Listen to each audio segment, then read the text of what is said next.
தலைவனுடைய முகத்தை பாருங்கப்பா. முதல்ல எங்க தலைவனின் சிரிப்பை பாருங்க.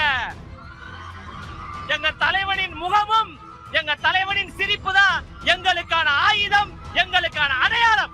இந்த அடையாளத்தையும் இந்த ஆயுதத்தையும் வைத்து 2026 தமிழ்நாட்டில் தமிழக வெற்றி கழகம் ஆளுங்கட்சியாக இருக்கும் இருக்கும் இருக்கும் என்பதில் நம்பிக்கிட்ட பிடிச்சது என்னன்னா, தலைவரே வெக்கப்பட வச்சீங்க பாத்தீங்களா? சூப்பர்.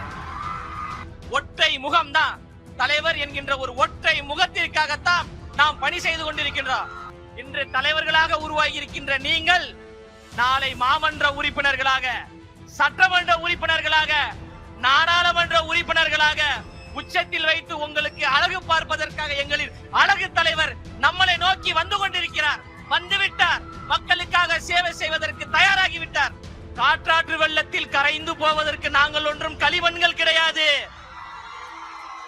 அந்த காற்றாற்று வெள்ளத்தின் திசை வழி போக்கையே மாற்றக்கூடிய கரும் பாறைகள் என்பதை நம் வீட்டில் இருக்கக்கூடிய அண்ணாவாக அண்ணாவாக அண்ணாவாக வருகிறார்.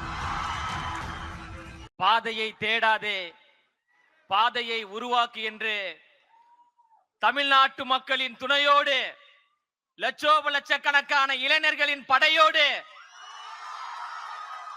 தாய்மார்களின் அன்போடு, கழக தோழர்களின் ஆதரவோடு கழக பணி செய்வதற்காக, மக்கள் பணி செய்வதற்காக நம்மளை மட்டும் நம்பியே வந்திருக்கின்ற தமிழ்நாட்டினுடைய வருங்கால நாளைய தமிழ்நாட்டினுடைய வருங்கால முதலமைச்சர் தலைவர் தளபதி அவர்களுக்கு வணக்கம்.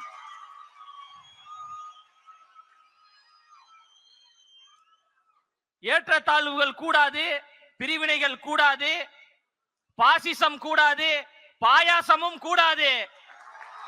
நாம் எல்லோரும் சமம், பிறப்புக்கும் எல்லா உயிருக்கும் என்கின்ற சமத்துவ கொள்கைகளை முன்வைத்தும் அந்த கொள்கை கோட்பாடுகளை உள்வாங்கிக் கொண்டும் மதசார்பற்ற சமூக நீதி அரசியலையும் எங்களுடைய கொள்கை தலைவர்களாக இருக்கக்கூடிய பகுத்தறிவு பகலவன் தந்தை பெரியார் அவர்களையும், அறிவு ஆசான் அண்ணல் அம்பேத்கர் அவர்களையும், ஐயா கர்ம வீரர் காமராஜர் அவர்களையும், வீரமங்கை வேலு நாச்சியார் அவர்களையும், மக்கள் சேவகர் அஞ்சலை அம்மாள் அவர்களையும் கொள்கை தலைவர்களாக ஏற்றுக்கொண்டு தமிழ்நாட்டினுடைய அடையாளமாக, தமிழ்நாட்டினுடைய முகமாக, தமிழ்நாட்டினுடைய முகவரியாக இருக்கின்ற கழக தலைவர் அவர்களையும் நம்பித்தான் அரசியல் பயணத்திற்கு, சமூக பணிக்கு நாம் வந்து கொண்டு மிகப்பெரிய ஆலமரமாக இருக்கக்கூடியவர்கள் என்று சொல்லக்கூடியவர்களை நெஞ்சிரத்தோடு எதிர்த்து நாம் களம் செய்து மக்களுக்கு நல்லாட்சியை கொடுப்பதற்கு நாங்கள் தயாராக இருக்கிறோம் என்கின்ற தைரியத்தோடு இருக்கிறோம் என்றால், ஒற்றை முகம்தான் தலைவர் என்கின்ற ஒரு ஒற்றை முகத்திற்காகத்தான் நாம் பணி செய்து கொண்டிருக்கின்றோம். தலைவனுடைய முகத்தை பாருங்கப்பா. முதல்ல எங்க தலைவனின் சிரிப்பை பாருங்க.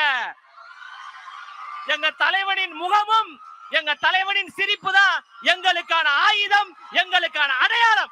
இந்த அடையாளத்தையும் இந்த ஆயுதத்தையும் வைத்து 2026 தமிழ்நாட்டில் தமிழக வெற்றி கழகம் ஆளுங்கட்சியாக இருக்கும் இருக்கும் இருக்கும் என்பதில் எந்த மாற்று கருத்தும் கிடையாது. தன் பின்னாடி வந்த லட்சக்கணக்கான ரசிகர்களை ரசிகர்களாக மட்டும் வைத்துக் கொள்ளாமல் சமூக பற்றாளர்களாக நற்பணி மன்றம் மூலமாக மாற்றினார். சமூக பற்றாளராக மாறியவர்களை அப்படியே விட்டு விடாமல் மக்கள் இயக்கத்தை உருவாக்கி அரசியல் மயப்படுத்தினார். அரசியல் மயப்பட்ட தோழர்களை அப்படியே விட்டு விடாமல் தமிழக வெற்றி கழகம் என்கின்ற வரலாற்று சிறப்பு மிக்க கட்சியை உருவாக்கி நாம் எல்லோரையும் தலைவர்களாக உருவாக்கி இருக்கிறார். இன்று தலைவர்களாக உருவாகி இருக்கின்ற நீங்கள் நாளை மாமன்ற உறுப்பினர்களாக, சட்டமன்ற உறுப்பினர்களாக, நாடாளுமன்ற உறுப்பினர்களாக உச்சத்தில் வைத்து உங்களுக்கு அழகு பார்ப்பதற்காக எங்களின் அழகு தலைவர் நம்மளை நோக்கி வந்து கொண்டிருக்கிறார். வந்துவிட்டார். மக்களுக்காக சேவை செய்வதற்கு தயாராகிவிட்டார். புரட்சியாளர் அண்ணல் அம்பேத்கர் அவர்கள் சொல்வது போன்றுதான், அதிகாரம் மிக வலிமையானது, அதை அடைந்து விட்டால் எல்லாம் எளிமையானது என்று. அந்த அதிகாரத்தை தலைவர் கைப்பற்றுவார். சமூக நீதி ஆட்சியை உருவாக்குவார், சமத்துவ ஆட்சியை உருவாக்குவார், இந்த மண்ணுக்கான மக்களுக்கான ஆட்சியை நிலைநிறுத்துவார். அதில் எந்த மாற்று கருத்தும் கிடையாது. தியாக உணர்வோடு நமக்காக வந்திருக்கின்றார், தமிழ்நாட்டு மக்களுக்காக வந்திருக்கின்றார். நிறைய பேர் சொல்றாங்க இவர்கள் எல்லாம் ரசிகர்கள் கூட்டம், இவர்கள் எல்லாம் நம்ம சாதாரணமா கையாண்டு விடலாம், சாதாரணமாக அணுகி விடலாம் என்று நினைக்கிறாங்க. அவர்களுக்கு ஒன்றை மட்டும் நான் சொல்லிக் கொள்கிறேன்.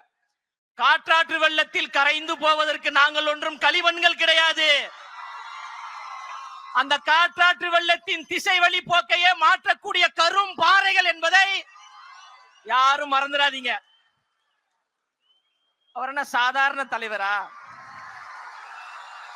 அவர் என்ன சாதாரண தலைவரான தமிழ்நாட்டில் சரித்திரத்தை ஏற்படுத்தக்கூடிய ஒரு தலைவர்,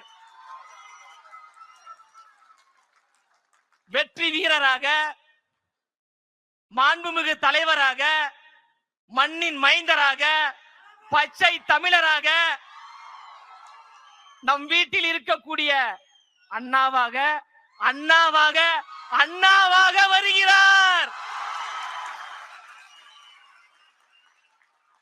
எவ்வளவு அடக்குமுறைகள் வந்தாலும், எவ்வளவு ஒடுக்குமுறைகள் வந்தாலும் அதை சந்திப்பதற்கு நாம் எல்லோரும் தயாராக இருக்கிறோம். நம் உயிரை கொடுத்தேனும் தலைவரை அந்த அரியணையில் நாம் அமர்த்துவோம் என்பதில் உறுதியாக இருப்போம். திரும்பவும் சொல்றேன், திரும்ப சொல்றேன், நமக்கான அடையாளம், நமக்கான முகவரி தளபதியினுடைய முகமும் தளபதியினுடைய சிரிப்புமே போதுங்க. தாய்மார்களுடைய ஆதரவு நமக்கு இருக்கு. அதனால யார் நினைத்தாலும் யார் தடுத்தாலும் தளபதி அவர்கள் சென்ட் ஜார்ஜ் கோட்டைக்கு முதலமைச்சராக செல்வதை எந்த கொம்பாதி கொம்பனாலும் தடுக்க முடியாது. அதற்கு நாம் எல்லோரும் அணிதிரண்டு களப்பணி செய்வோம் என்று கூறி பேச வாய்ப்பளித்த தமிழ்நாட்டினுடைய வருங்கால முதலமைச்சர் தளபதி அவர்களுக்கும், இந்த கழகத்திற்காக நேரம் பார்க்காமல் உழைத்துக் கொண்டிருக்கின்ற கழகத்தினுடைய பொதுச் செயலாளர் அவர்களுக்கும் மனப்பூர்வமான நன்றியை கூறி நிறைவு செய்கிறேன். நன்றி, வணக்கம்.